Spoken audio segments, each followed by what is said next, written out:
وَمَا أُمِرُوا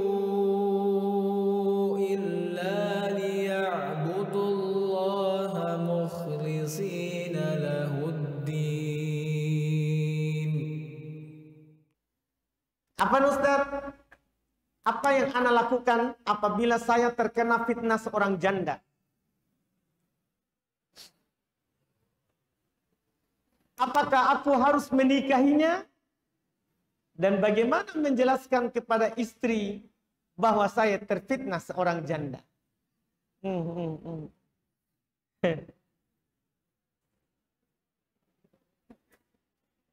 Jadi, apa yang harus dia lakukan?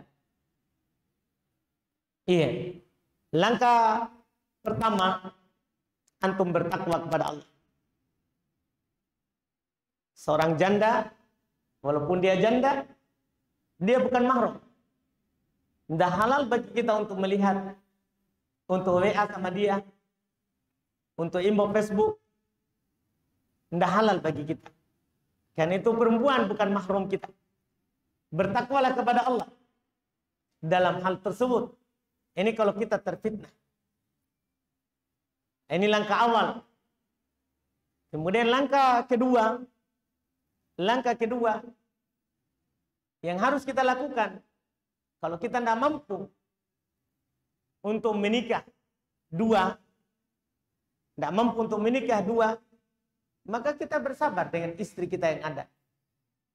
Walaupun kita terfitnah, tidak bisa itu setiap orang yang terfitnah kita langsung katakan nikahi. Tidak bisa. Tidak bisa seperti itu.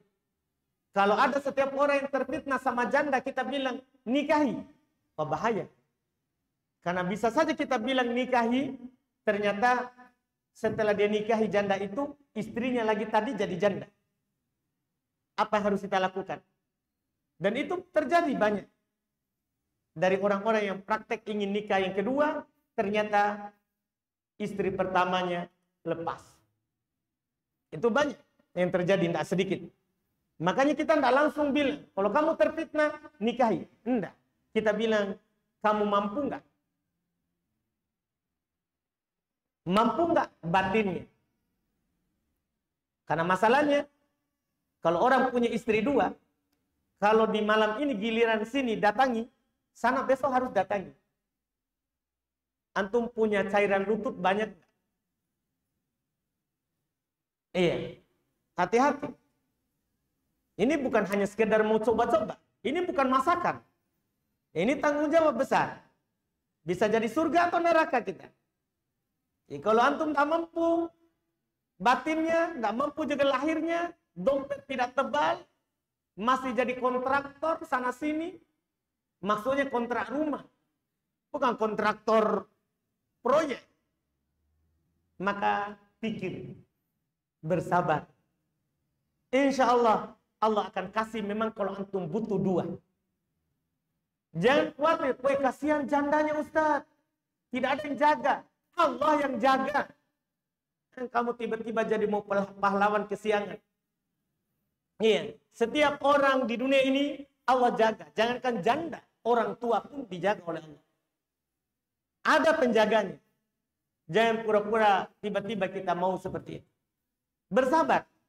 Kalau Allah tahu kita memang butuh dua, jangankan dua, Allah akan kasih ke langsung tiga. Tapi kalau Allah tahu antum butuh, itu syaratnya. Karena kadang sebagian orang hanya gaya. Allah tahu dia tidak butuh.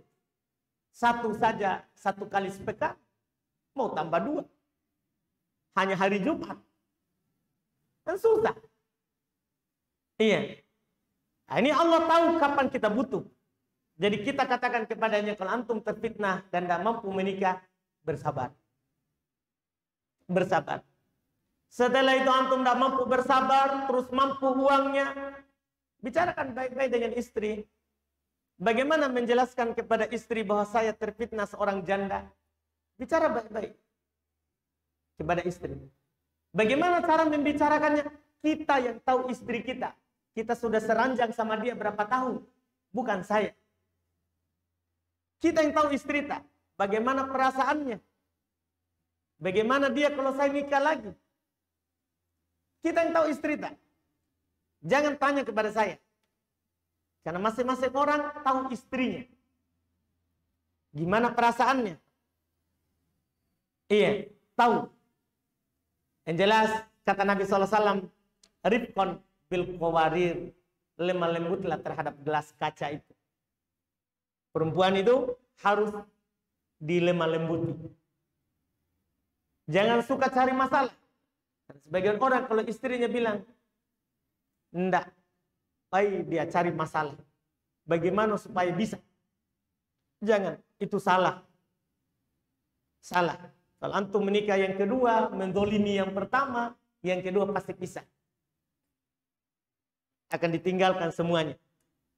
Ini sekali lagi bukan karena saya dukung ibu-ibu. Tapi memang hati-hati. Ini perkara besar.